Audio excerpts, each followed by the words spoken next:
Hey there, Knicks fans. How you doing?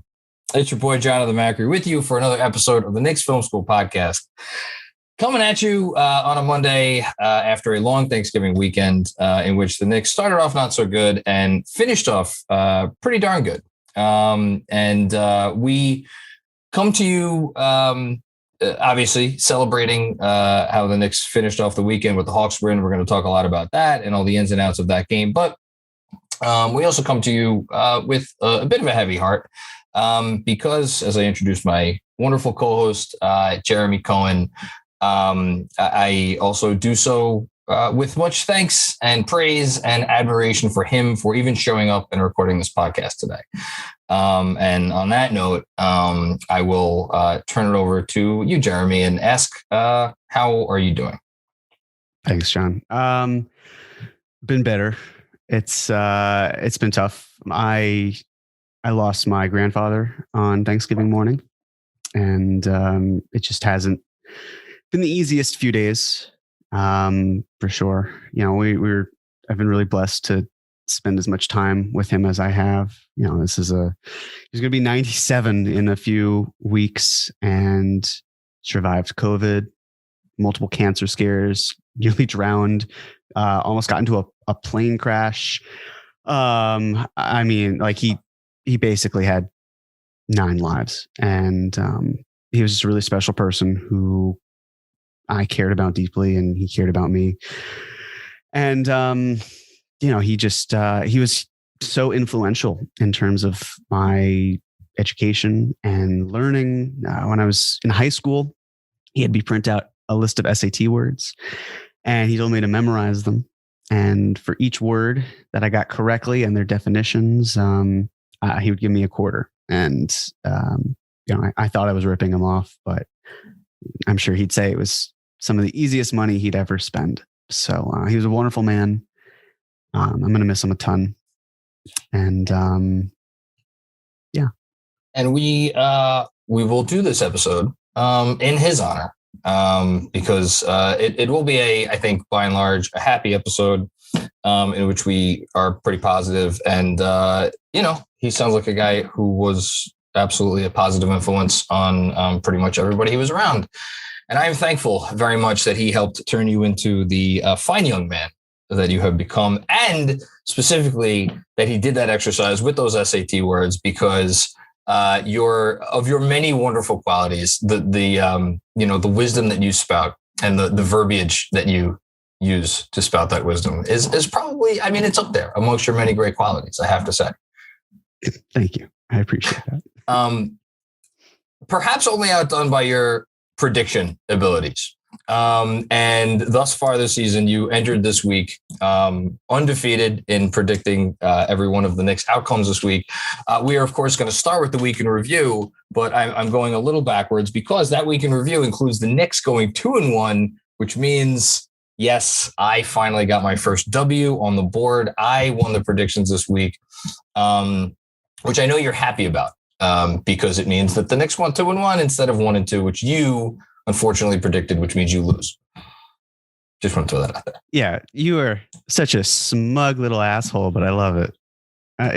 Listen, again, I'm happy the Knicks went 2-1. I'll gladly take this L, but wow, to hoist this to the top, I'm going to remember this. I'm going to remember this the next time I am back in the win column, and you're not even going to get more than 3 words out. You're going to be like, "Hey there, Knicks," and I'm going to be like, "Whoa, what's up, everybody? Guess who won this week?" And that's basically what do. Like. That's what I would do. That's what you just did, basically. So I have so little. So this week they went 2-1, obviously by starting out beating the Lakers in a game I know you were at. That was your first Knicks win of the season, not preseason, right? It was the first Knicks win of the season that or postseason that I've been in the building for since before COVID. Oh wow! I didn't realize it had been that long. Well, I didn't see that many. I saw a playoff game. And then a couple games this year. And I think the last one might have been the Bobby Portis game or a win against the Cavs, one of the two. So okay, it's been a while. But it was good. It was a good win. And it seemed like a necessary win at the time, just like the Hawks win seemed like a necessary win. Every win these days for the Knicks seems like a necessary win and a needed win and like one they absolutely have to have, which is interesting for a team that is still, even though the way we talk about it doesn't feel like it sometimes, 11-9, and they're 2 games over 500. And I checked this morning, they've beaten of the top 14 net rating teams in the league, they've beat half of them. Which is pretty good. They've also had some bad losses. Obviously, they got blown out against Phoenix, but I feel like the only appropriate way to start our discussion of the team this week is with the guy who was not there for Saturday night's win, and that is Kemba Walker. So Kemba Walker coming off of, I thought, a pretty decent game on offense against the Suns. Don't forget there was a little flurry there in the third quarter where it looks like the Knicks might make a game of it. Walker scored 10 of the Knicks' 13 points during that stretch. I think he hit a 3 or 2. He had a nice drive. He was looking okay.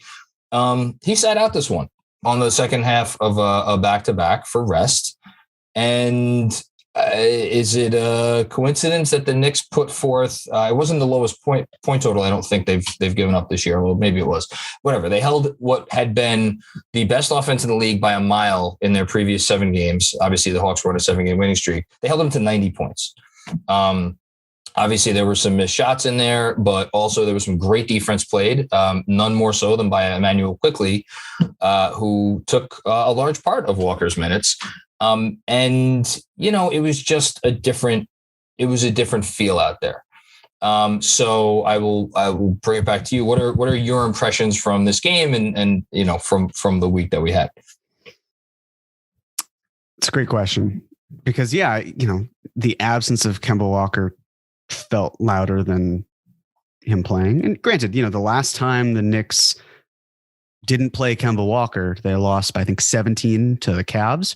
Yes. But when you look back at that game as well, it's like Ricky Rubio went 8 of 9 from 3. Yeah. The Cavs as a whole went, I think, 53% from deep. The Knicks shot terribly. Granted, then you look at this game where the Knicks didn't even shoot that well. At least from 3, from the field, they were fine. But then the Hawks, outside of Trae Young, I think they were like 4 of 17 from downtown. So, you could look at both things and be like, well, if this team hadn't shot as many or if this team shot better, it doesn't matter. It kind of evens out in the end. But it backs up what the eye test seemingly is and a lot of the analytics as well, which is that this is a team that needs to sooner than later maybe stop starting Oh man! Wow, Freud. But Freud is it's Freudian, celebrating in his grave. But I want to make a point here because it's not the same in the sense of this. It's not the same. It's not. Listen, Kemba Walker is still a rotation caliber player. It's just compared to where he was and where he's at now. In that context, he's cooked. In general, he's not. He can find a decent role in the rotation. It's just not as a starting lead guard. Like his ability to spot up and pull up. That's still there, right? Like he can do things with the ball. He can't orchestrate a starting offense. And we know that the lineup that's been played the third most in the NBA. And when I say orchestrate an offense, I mean specifically a starting offense or starting lineup. The Knicks starting lineup, generally speaking, is now the third most played, and it's still in the toilet.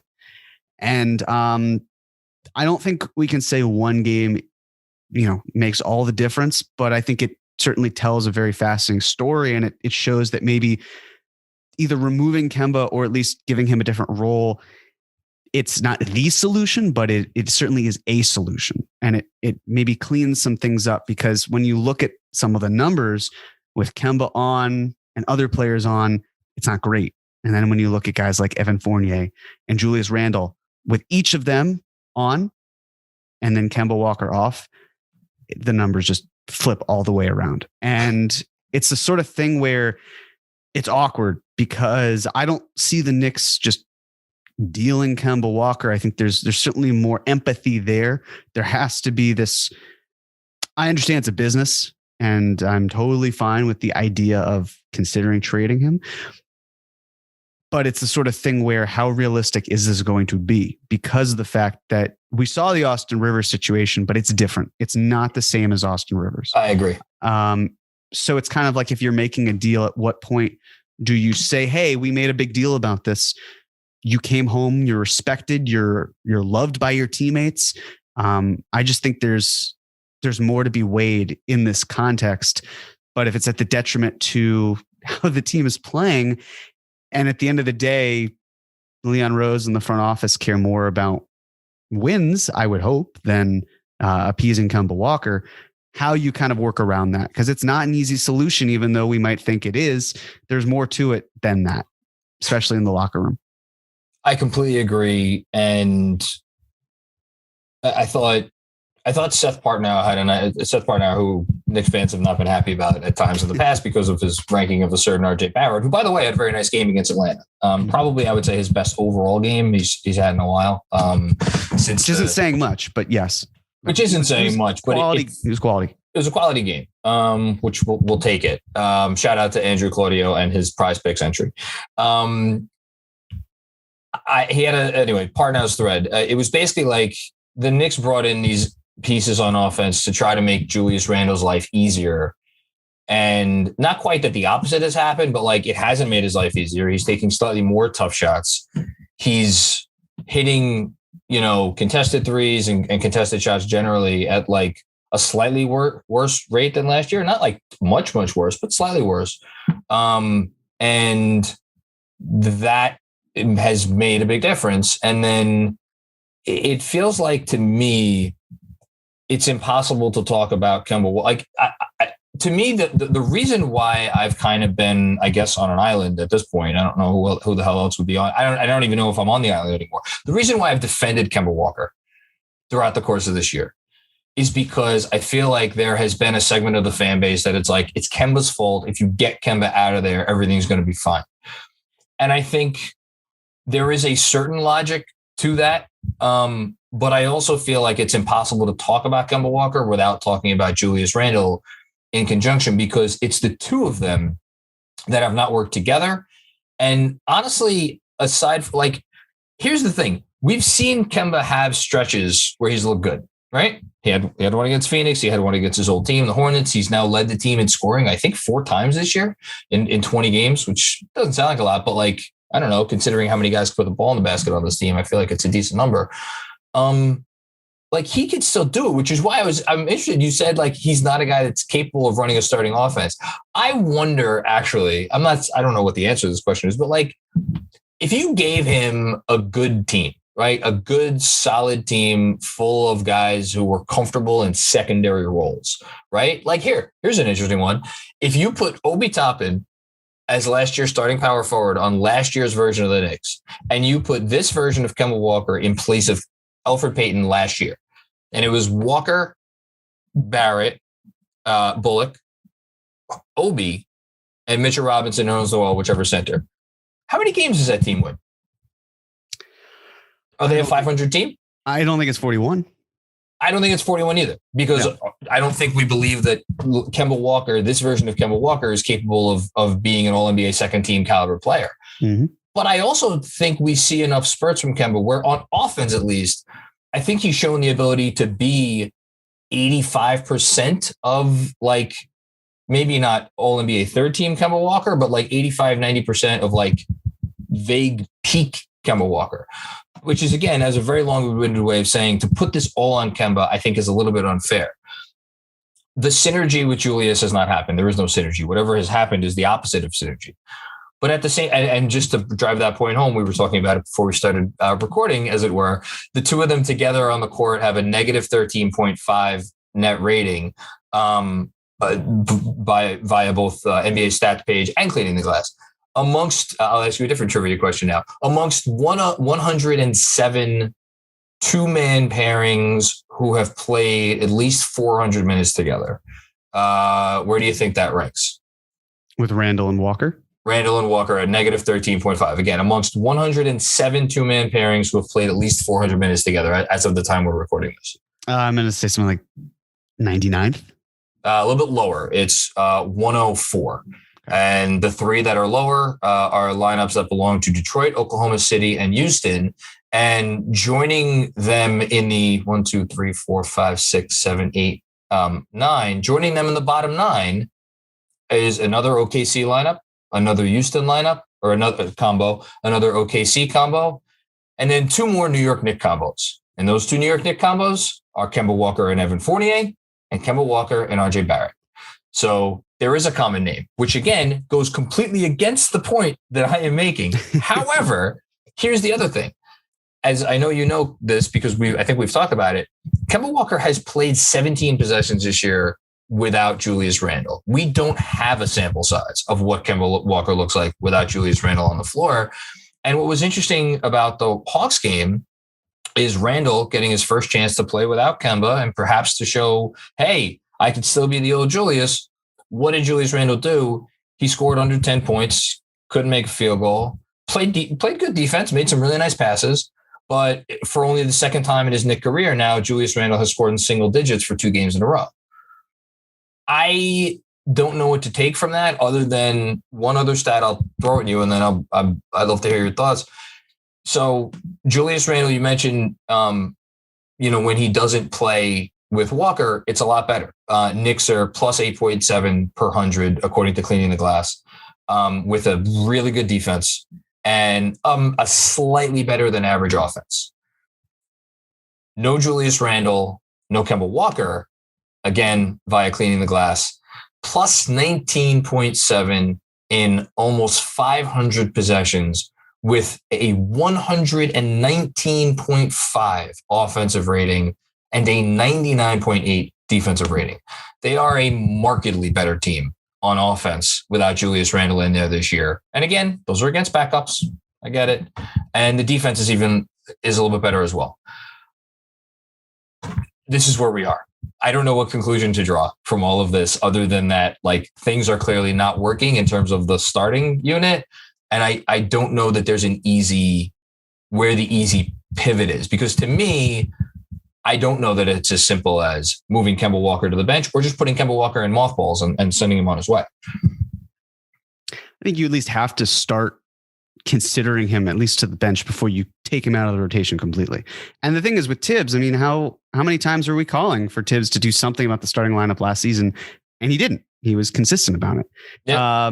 So it's a sort of thing where unless this really works, and we have a one game sample size of the lineup we saw last night working, does that mean it can't work? No, it could absolutely work moving forward. Which lineup are you talking about? Basically Burks instead of Kemba and keeping everyone else. Yes. So maybe that is the factor. Maybe just swapping one out for the other. I know a lot of fans also want Emmanuel Quickley in there. I'm at the point where I had no problem with Burks starting because Quickley's closing the game. So played 31 perfect minutes. World. Right. In a perfect world, you have Quickley starting, playing a lot of the middle, and then finishing the game. But it's the sort of thing where if Quickley's out there when it matters most and he's defending Trae Young and Trae Young scores 2 points right in the fourth quarter and it's basically a garbage time bucket, then I'm totally fine with it. We know how he impacted the game even without making shots. He went 4 of 12 from the field. Didn't shoot great. I think it was 1 of 7 from 3. It didn't even matter because the way he orchestrated the offense, he played with pace, weaving in and out of the defense when he had the ball in his hands. It was fantastic. Played pick and roll. Beautiful pass to Quentin Grimes. My God. Yeah. I mean, like that sort of mindset, you want that type of player. And again, at this point, that's just not necessarily who Kemba is. He's a rotation player, but he's not necessarily let's start with him. And there's a reason he's not closing because Tibbs understands he's not the best player. He's not even best point guard. He's not second best point guard. Probably not even maybe the third best point guard. Although, no, he's probably viewed as the third best point guard, or the third best point guard, assuming Burks is not considered a point guard. I was about to say, regardless, yeah, Burks was the starting point guard. But Burks is not really a point guard, but it worked. Whatever happened last night, it certainly worked. Yeah. So that's basically. Yeah, no, I don't. Here's the thing: like, if we zoom out, I know lineup decisions and rotation decisions and organizational decisions generally should not be made based on money, but they are. And that's the reality of the situation. And Julius Randle is owed $120 million over the next 4 years. And I can't believe we have to say that sentence with that tone and with that connotation, right? I still believe that can be a value contract in the league at large, because we've seen enough from Julius to know he is worth the money and then some. The notion that they're going to bench Julius Randle, or they're like, I don't know what, ship Julius, like, just get that out of your heads. It's not going to happen. They need to figure out how to get Julius Randle right. And I think the solution is to put him in a situation where he is just able to do what he feels most comfortable doing. I agree that is not happening with Kemba on the floor. Now, he didn't look terribly comfortable last night, but I agree with you. The offense did look better with Burks in Walker's place. And I thought the offense looked pretty good throughout other stretches of the game where Julius just wasn't really the focus, and he was more of a garbage man, cleaning up, offensive rebounds, being like the role guy. Like, I think there's this kind of in-between world that we've been talking about, it seems like, for 6 weeks. They haven't really found yet. But I don't know. I agree with you. I think Burks, if they're going to make a change, I think Burks is the most likely starting candidate. At the same time, doesn't that mean Kemba is like out of the rotation altogether? Because you're not going to have Kemba, Rose, and Quickly off the bench. Right. So by that token, maybe it is Quickly, but and people are going to be mad at me for this. Like, there's a part of me that likes Quickly off the bench. I made a comp on the post game the other night to Jason Terry during the Mavs years. And like, Jason Terry was a bench player for like 3-4 of those years when the Mavs were a contender. They won one championship. He was averaging over 30 minutes a game. It was basically just a way to stagger him and Dirk because they were the two most effective offensive players on the team. So, like, yes, you obviously, with like more typical like star players, you could stagger. Well, both guys are in the starting lineup. Tibbs doesn't necessarily like to do that. He likes to run his units out there for a while, which is why, Derrick Rose got here last year. He was obviously, if not the best player on the team, second best player on the team, whatever, certainly the best point guard. He stayed coming off the bench, averaged over 25 minutes a game. I don't know. I would not be shocked if Rose maybe got a starting nod at some point. That, to me, feels like a way. And then, I don't know, Kemba and Quickly, is that a lineup we want to see together? I don't know. For as great as the Hawks win felt, I still feel like we're in this place where there's no obvious answer to this issue. And I don't know. If you had to guess right now, what do you think would happen, like, moving forward? Do you think we're going to get a change? I think we're only going to get a change if there's a legitimate personnel change. Like a trade? Yes. Okay. But I agree. Listen, I think that it's very possible to say Quickly is a high impact player and also say it's totally fine with him being in the role that he's currently in. Look, like I said, if he's closing games, that's what I really care about. I don't really care who's starting, as long as you're getting significant minutes, and Quickly has trended up that way. Would I like more? Sure. I'd like a few more minutes, of course. But I mean, you said what? He played 31 minutes last night? 31. Yeah, I think it was, if not a career high, it was like right there with career high. Right. So that's great. I love it. I'd love to see him maybe, averaging at least 28 minutes. I think we as fans, a lot of times we kind of just like want a player just keep playing and score up to, 32 until there's a breaking point where it's law of diminishing returns. Like, yeah, sometimes it's too many minutes and it's not enough minutes. It's, as Tibbs said, he's kind of in an impossible situation. And I get that. I see where he's coming from, but I also like the fact that Quickly and Obi play a lot together. And if you start Quickly, then you're probably not going to stagger him with Obi nearly as much as you are. So if the two of them have a great connection and it's working for each of them, then playing them at their strengths and beating up on second units, that is still influential. I think it's just the idea of him not starting is upsetting to some. And I hear that, but I also just feel like he's in a role that's working for him. And that's okay. We can say that he's excelling in what he's doing and focus on that. But in terms of Randle, it's a sort of thing where it's just funny to me because Randle is a second option on a really good team. And he's paid like a second option, as you're saying, with that contract. I mean, again, how many first options are making max money? Well, a lot, all of them, right? Pretty much all of them, unless they're on a rookie contract. Yeah. Randle isn't doing that. He's probably going to make $10 to $11 million less than what he would be eligible for if he hit the open market and got a max. So the Knicks are very aware that he is not on this big max contract. And so it's the sort of thing where when Randle is a second option, he has to play like a first option because the Knicks don't have one. And it seems like when he has to play like one, it usually doesn't work out. And then Knicks are upset. Knicks fans are upset because of the fact that he's not succeeding as a first option. He's a second option. And then when he plays like a second option, but no one else steps up to be a first option, then it's like, well, Randle can't really do this. Why isn't he scoring more? And it just feels like he's in no man's land. It feels like unless he is that all NBA talent where he is just elite and he looks like a first option, that it's basically like, well, what are we doing here? Why are we committing to Randle? Ship him out. And again, like you said, the Knicks aren't going to move Julius Randle. They locked into him because they believe in him. There is no situation where the Knicks are going to say, hey, let's pay you. And then a year later, let's move you. This isn't a Blake Griffin thing, because Blake Griffin was also a much different player by that point. This is, we know that you're a very good player and we want to get you the help that you need. And they're working on it. It's a work in progress, right? It's not going to happen overnight. It's really hard to get elite first options in your building. It's nearly impossible, but you can, as time goes on, find a way to make that happen. But right now, as I said last week, it's that teenage phase. It's awkward. It's clunky. It's just gross, but it can work out. And that's the thing. It's just other guys have to step up. And last night we saw other players step up. If we rally around the whole thing of a Big 15 last year, I think we have to keep that similar mindset of everyone has to pitch in and do their part, and then Randle can succeed. But when he's a first option and it's not going well, of course it's not. He's not supposed to be a first option, and yet he has no choice. I agree with you.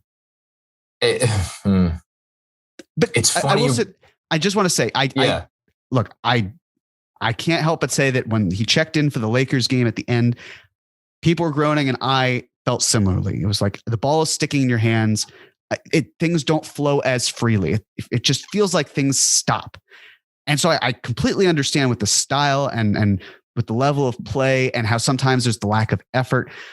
I hear all of that. And that's a problem, but that's not a talent problem per se. The talent is there. It's just a matter of maximizing that talent. And it just feels like, 20 games into the season, what we're seeing is that the talent around him might not maximize him. RJ struggling. Fournier up until recently was not great. Kemba, we're talking about the fact that he's not, really supposed to be doing much because of the fact that he's just not doing much. Mitch is a very low usage player. If you put Noel on there instead, same thing. So it's like, again, it falls on his shoulders and it's not fun to watch. But, I was sitting next to a fan at the Lakers game, and with all due respect to him, he was saying like, get this bum out of here. And I'm just thinking like, again, he's just a miscast player. I think if you have him in a more optimal situation, one that is better tailored to his strengths, which you can get there, it'll take a little time, then it works out. But he's not a bum. He's a second option. He's not a bum. He is the best, despite his numbers this year. He's the best tough shot maker on the Knicks. And unless you want to be like, well, 30-footers are pretty tough to make, and Emmanuel quickly makes a lot of those. Yes. But you know what I mean when I say tough shot maker. I mean, like, defense is bearing down. There's a hand in your face. I know it seems like he's missed a lot of them. He has taken a ton of them. And the fact that he's taken a ton of them and made it, enough to remind you of what he was last year, that has value. He's still I think somewhere in there, the numbers may not show this, an elite finisher at the rim. There is a place for Julius Randle on a really good team. I am convinced of that. Where I'm going to push back on you a little bit, and then we'll move on to our game ball and detention, is in two things. One, I think on a team I agree quickly, Rose, Burks, RJ, who's been struggling, Fournier, like none of these guys are first options. Obviously, none of these guys are first options, but they're all pretty good, and they could all do stuff with the ball. They could all create a little bit. Obi Toppin is in his own kind of category. Even Kemba Walker, I should throw Kemba Walker into that category, into this first category too. These guys could all do stuff. And it feels like, I think when fans are looking at those possessions where Julius gets the ball and it's dribble, dribble, dribble, pound, pound, pound, and then, whatever's going to happen, it's like other guys, when that's happening, are kind of just waiting. It's like, okay, well, Julius is either going to shoot or he's going to draw the double, and I'm going to get the ball and I'm going to shoot. And that creates stagnancy, and there's not that much flow. And I think when you compare those moments to the moments that we see the backup units play, especially where all it is flow and energy and like passing and the whole thing and movement. That's where the stark contrast comes in. And it's like, that's why I think most people look at those possessions as like not great possessions and possessions that need to go away. I think there's still a place for those possessions. I do think they need to decrease. And the second thing I'm going to push back on, and I thought it was a brilliant point bringing up Blake Griffin. I think that's a really interesting comp. And I'm not going to say the Knicks are going to ship him to, I don't know, what's the NBA version of Detroit now? Well, probably Detroit. I was going to say probably still Detroit. I like Detroit's not going to trade for Blake Griffin right now. I'm trying to think of a team that would like a shitty team that would actually trade for, Julius Randle. I'm trying to think of a shitty team that would actually trade for Julius Randle right now. How about San Antonio? I don't think team that wants. Really? No, I'm just saying. Sacramento. Sacramento would trade for Julius Randle, and who would be the Tobias Harris coming back in that day? They're not giving up. De'Aaron Fox or Tyrese Halliburton. Like, you're basically looking at someone like Harrison Barnes, maybe a Buddy Hield type player. But again, that's the trade, right? It would be Harris. Right. I think it would be like Harrison Barnes, right? Like Harrison Barnes coming back for Julius Randle. Maybe it's not perfect apples to apples, but like to the Blake Tobias Harris trade, but like something like that. I mean, Leon Rose and has built this whole thing on culture and family and Kentucky and CAA and the whole thing. Like it doesn't feel like they do that, but man, that was a trade that set up everything the Clippers accomplished afterwards. And I'm still a fan of what the Clippers accomplished afterwards, despite the fact that they still haven't won anything yet. I don't know. I just thought it was an interesting point you brought up that you just missed a little bit quickly. Well, it's more the idea. Well, I guess for the first thing, again, I'm not disagreeing in the sense that when the ball sticks in Julius's hands and people are kind of waiting around to see, are you going to shoot it? Or are you going to, draw a double team and then kick it out? That's infuriating for us as much as it probably is for them. So, that does need to change. I want to make that clear. But in terms of the second point, it's more that I think the issue with the Blake Griffin trade in terms of with the Knicks is that it's more like the Knicks would rather trade. Again, it's crazy we're even talking about this because of the fact that they just locked him in and he hasn't even started his next contract. But so did the Clippers. They had the fucking jersey retirement ceremony to get him to I know, where they had like Martin Luther King Jr. on shirts and, you can be an icon sort of thing. Look, it's a business. But like if the Clippers could do that, anyone could trade anyone, you know, 100%. But I guess the greater point is that for the immediate future, the Knicks are building around Julius Randle. That doesn't mean he is going to be built around forever. That doesn't mean he can't be traded and he's got this no trade clause, which he doesn't. It's just a matter of right now, you don't just ship him off. The big thing about Randle, and it's always been this case, where if the day came where the Knicks were supposed to do something with Randle, it would be you package him and other things for a better player. It's that philosophy. It's not like just ship him out and trade him, because you're then taking a step back if you're getting a Tobias Harris type, right? I mean, then the Clippers still traded Tobias Harris to the Sixers. So yes, but a key difference here, there's no 2019 free agency coming up this summer where you're moving Randle's salary to free up money. Right. And we look at the star market consistently. That's what we do. And there's no one on the horizon as well. And it works out perfectly fine because the Knicks aren't going to trade Julius Randle in the short term anyway. Maybe the long term, who knows? I really don't. But it's sort of thing where you lock into a player that you are confident you can keep, and they did, and that you can maintain. And if the day comes where you have a better offer on the table, then by all means. But until then, you're building around Julius Randle. And if you optimize him the right way, then things can go better. It's not going to happen this year. I agree with you. I just thought it was a very interesting comp that you wrote up that I honestly had not thought of yet. It was more the idea of trading a player as soon as you can in term after you've signed him, not period. Because we've seen teams say loyalty's great, but this is still business, and it is. But right now, probably next year, it's just not. It's not the right time. We'll see what happens. Okay. Game ball. So someone that we want to highlight or give credit to this week for their performance. As always, thank you to Andrew Claudio for giving us a very nice list of nominees. I I always feel like I have to pivot to like something that's not obvious because I always feel like there is an obvious name or two. No, I'm gonna go with the obvious name. I'm gonna take Alec Burks.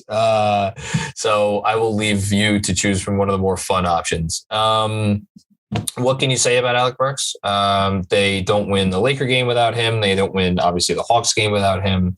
There's a reason why I ultimately sided with, if I can only pick Burks or Reggie Bullock in the offseason, I picked Burks because I think offensive versatility is more important in the league today than defensive versatility. And by the way, I got a DM late last night from someone, I'm not going to say who, but someone who watches a lot of Mavericks basketball, basically saying Reggie Bullock sucks. And I think I have an idea, but yeah. Again, not saying anybody. And that he has not been great on defense this year, and on offense, he's shooting under 30% from three. So, all due respect to Tibbs, who allegedly wanted to keep Reggie Bullock. I'm not saying at the expense of Alec Burks, but and I get that if you're a coach, why wouldn't you want a Reggie Bullock on your team? But Alec Burks there just aren't a ton of players in the league who can just. They don't need to ramp up. You just put them in the game and it's like, they're going to be what they're going to be. And Reggie Bullock does not need a runway. He doesn't need anybody to create for him. He creates on his own. He could run point. He plays decent defense. He's reliable, big shot maker, the whole thing, game ball to, of course, Alec Burks. Sorry, I just happened to look down at my phone. Enes Kanter is changing his name to Enes Kanter Freedom. Oh, come now. Anyways, once a Nick, always a Nick. Sorry, in terms of with Alec Burks, I think what you're saying is... Give you a game ball to Enes Kanter. I think that's the only appropriate answer here. The thing about Alec Burks, and I guess the Knicks as a whole, right? You could say the Hawks missed open shots. They were playing without DeAndre Hunter. They were primarily without Bogdanovich. I don't really care. If I were Bogdanovich and DeAndre Hunter, I would simply not get injured. Just a thought. No, but the big thing here is that the biggest issue with the Knicks going into the playoffs last year was they had two starting guards who had no creation ability and shooting ability, right? And now you go in there and you've got Alec Burks. You've got Emmanuel Quickley, a year older and better. Right? You don't even have Derrick Rose, who was a key component to what you were doing. Mm-hmm. And you're thriving that way because you're creating more offense than you did or you were able to. And even again, if Randle's struggling, you finally have players that can say, we'll pick you up, as opposed to Randle struggling. Okay, Derrick, we absolutely need you to be the best version of yourself as possible.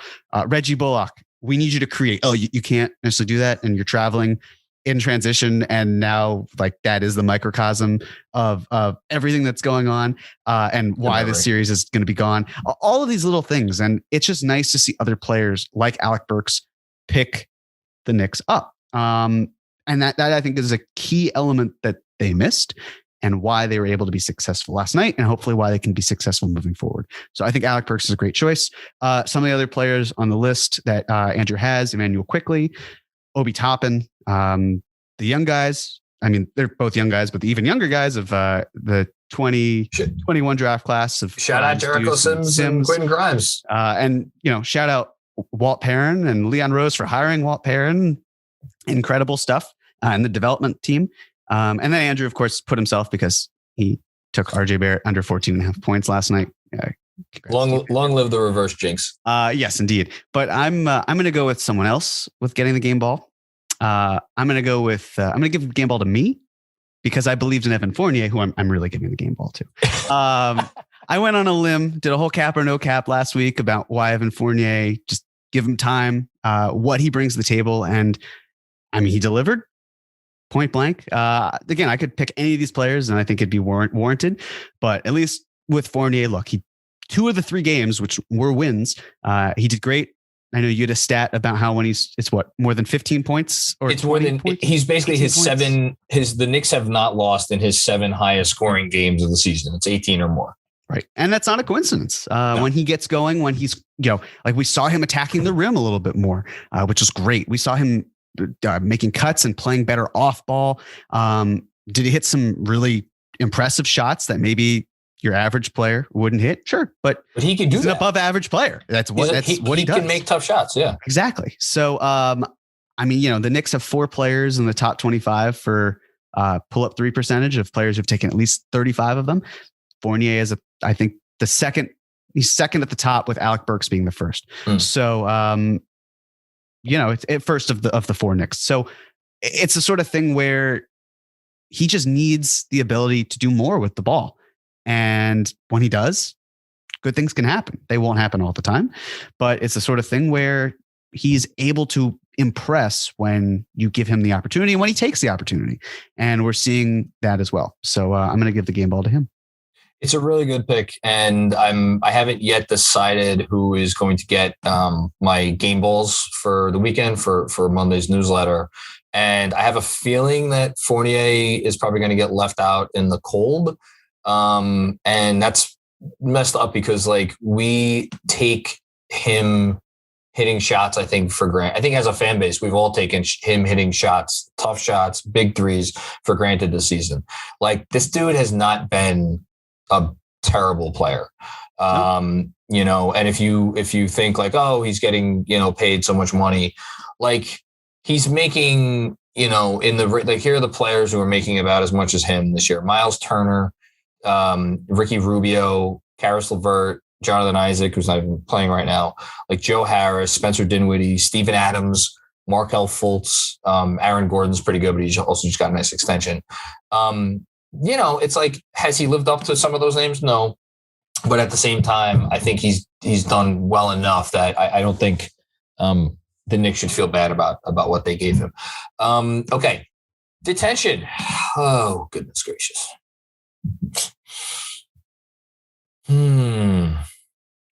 This is a tough one for me too. It's tough. I mean, we just opened the whole show talking about Kemba and what Kemba's not doing, and the Julius Randle of it all. I'm gonna. Can I put both of them in detention at once? Sure. I'm gonna give it to both Julius and Kemba, and I'm giving it to both of them because for 2 reasons. One, I don't think anyone deserves their own detention after this week. And I don't want to make anybody feel like they have earned a whole detention. But I think each of those guys have earned half a detention because each of those guys did not it has to take it upon themselves to figure out why they are in the midst of the absolute dregs of the league in terms of combined net rating when they play together. And the fact that we are now 20 games in and those 2 guys have not figured out how to amplify each other's games, and to the point where it has become obvious. And I don't honestly at this point, for as much as we could talk about which direction they go moving forward and how to solve this, what can't be denied is it has been a problem thus far, and is a problem that is not just on Kemba Walker. It's not just on Julius Randle. It's on both of them. So I'm going to give them a combined detention. Figure it out, guys, because if you can't figure it out, then someone's going to be left out in the cold, if not both players somehow. I know you don't think Julius Randle is going to get traded this year, but again, life comes at you fast, and then Leon Rose is not going to sit around just fucking waiting for this thing to sort itself out. Well, I think it's pretty obvious where if that pairing doesn't wind up working out, who gets the short end of the stick? Yes, it's going to be the guy who's 31 years old on a much smaller contract who was not invested in by the Knicks. By the way, I remember when he signed that contract. We didn't really care that if it was a team option or a player option or whatever, but it's I believe it's no option was the final reporting on that straight to interesting at this point. I wonder how that would affect things if that second year was a player option. I mean, it's the sort of thing where the 2 years make sense because it lined up perfectly with his contract, but I'm not I'm not saying they deserve blame for like inking him to 2 years. I wonder how it would be different if they didn't sign him for 2 full years. That's all. I will say this though. The perfectly fine thing about having him under contract guaranteed is that if you get to the point where you move him, if it were a 1-year deal and you wanted to move him, you'd have to move him by the deadline. But now it's like, okay, there's the deadline, there's the draft, there's free agency. Yeah. You have that ability. And I'm sure that is why the Knicks didn't say, look, I mean, they're going to operate above the cap. So using his salary and whatever you want, if it's going to be this summer, then that is exactly what you want, right? If there's a sign and trade situation, if you're just moving him for another player, it all works because you can have that flexibility and that team control. That's what the Cavs basically did when Brock Aller was there. They signed players to long-term contracts so they could move them if they wanted to. This isn't a long-term contract, but it gives them more flexibility to do what they want. This is going to be bad podcasting, but I have no choice but to agree with you in terms of it being Randle and Walker because I think it's bad podcasting. Well, only bad podcast hosts. That's true. And here we are. Again, like the Knicks went 2-1 and they played some of their best basketball, I thought, this week compared to what we've seen. And, pretty sure I blamed Tibbs last week. I'm not going to do that. I thought he was far better, but he was also forced in some ways to do that. But regardless, he made the decisions. I'm not going to critique him for that. I think he did a great job this week. And then you look at the other players and who's available. And in terms of who didn't play well, like we could talk about RJ, where short of one game, they did well. His slump certainly continued. So, all right, maybe I'll say RJ as well, so we can get a little bit of mixture going flavor on here. I mean, he's been terrible. I don't know how else to say it. Just flat out egregious, but it's the sort of thing where it's similar to Fournier. And I say similar, not the same, because of the fact that Fournier has a much stronger track record in terms of he didn't just forget how to play basketball. We know that he's a good player. He's figuring it out, slumping, and it seems like he's hopefully coming out of that. With RJ, hopefully it's similar, but this isn't the stretch that he went through last year. This is much worse, but I still would bet on RJ Barrett.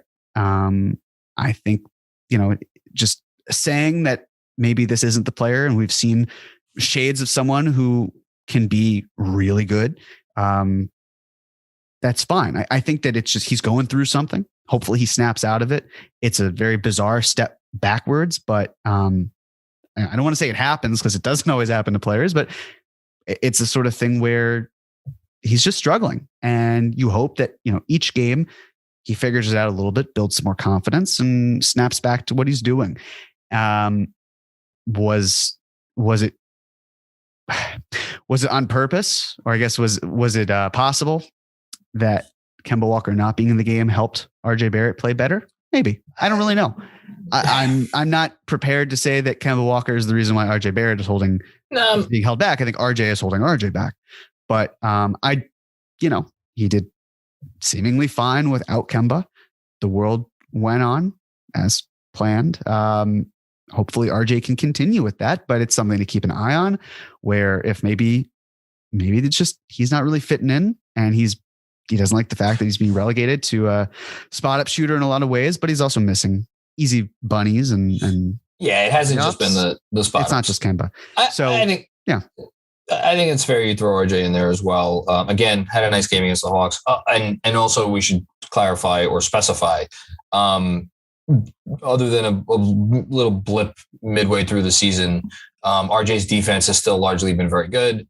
And he's not like dogging it or anything. He's helping the team win games in other ways. And then the last thing before we make our predictions, we focused a lot in this episode on offense and how the offense can get better and what are the issues on offense. The thing that certainly can't be denied with last night's performance is that without Kemba Walker on the floor, this team is just, it's night and day difference in terms of defense. And we kind of take that for granted. I've taken it for granted because I never thought the defense was going to be a problem. Sure enough, over their last 10 games, the Knicks are a top 10 defense. I think the defense will be okay. But yeah, just throwing that out there, which is a perfect transition too. Whether we think the Knicks have actually really figured things out, or whether this is still going to be a bit of a slog until as you alluded to earlier, perhaps roster changes are made. Predictions. So this week, Knicks are going into Brooklyn. To face the Nets on Tuesday. And then they have 2 home games. Home games against the Chicago Bulls, who are a little bit up and down of late, more than they have been to begin the year. And then the Nuggets at home on Saturday. Nikola Jokic is back and healthy, but Denver has also had a bit of an up and down year, even with Jokic in the lineup. Michael Porter Jr. remains out with a back injury. They're obviously still missing Jamal Murray. But that's TJ Dozier went down. Who's been playing important minutes for them. So an interesting week. So do I want to pick? Do I want to be bold and optimistic, or do I want to be dour? I am going to take a page from your book last week and hope that I am wrong. And I'm going to go with 1 and 2. I thought you were going to take 2 and 1. Did you? I really did. I thought you were going to be optimistic and say, you know what? I'm feeling good about my first win of the season. And, but I think 1 and 2 is a very sensible choice, but I'm going to go 2 and 1. I mean, I'm not going to go 3 and 0. I'm not going to go 0 and 3. So 2 and 1 makes sense. I'm just talking it through. I think the Nets game, that's going to be a tough one, 100%. But with the Bulls, it's been close. And both those games are in Chicago, although the Knicks have not been good at home. And then Denver still is somewhat depleted. Very curious how the Knicks handle that. But we said it, and it still is just mind-boggling to me. But the fact that the Knicks are in the 93rd percentile defensively when Julius is on the floor and Kemba Walker is off the floor, it's just nuts. That's just crazy stuff. But bonus prediction. Yeah. What should I set the number at? Over under 23.5 minutes per game that Kemba Walker averages this week. Ooh. What is he at right now, John? He's over that number for sure. I'll look it up right now. But yeah, he's definitely over that number. I'm going to say over because I think old habits die hard. But again, okay. It's a small sample size of the game against the Hawks, but it's a good one. 24 and 24 and a half. Okay. He's out right now. So, well, in that case, I mean, man, that's a really good number to set. Cause I mean, that's basically where he's at right now. You'll say over. Okay. But now that I know it's only 24 and a half, again, it depends on Rose. I think that's a big factor too. If Rose is still out, then it kind of changes everything, because then you're probably going to lean a little bit more on Kemba than you might beforehand. So I'm going to say Rose comes back. The Knicks don't have a game until Tuesday or Monday. Tuesday. Yeah, they have 2 games off now. Tuesday. So that will mean Rose will have gotten over a week's worth off. And he was doing some warm-ups and stuff before the game in Atlanta, which, like, who the hell knows? He's older, right. So I don't know what that's going to look like. But I'm going to say Rose comes back, and if Rose is coming back, I'm going to switch my answer to Kemba playing under 23 and a half by just a bit. I will 2.5. I will go under, and I will just say we're talking about this team right now after the 20-game mark. I think by the 40-game mark, this Kemba Walker situation will have resolved itself, either by him playing better, the starting unit playing better, him being sent to the bench, him being traded, him being something. And he can be traded as of, I believe, December 19th. So we're inching up. 15th. December 15th. Yeah. We're inching up on that date. Okay. I have to go because I have a wife who needs me to watch some children right now. I just want to thank you one more time, Jeremy, for coming on here during a week where you certainly had every excuse to tap out, but you are a champ. And anything you want to plug or promote before you get out of here?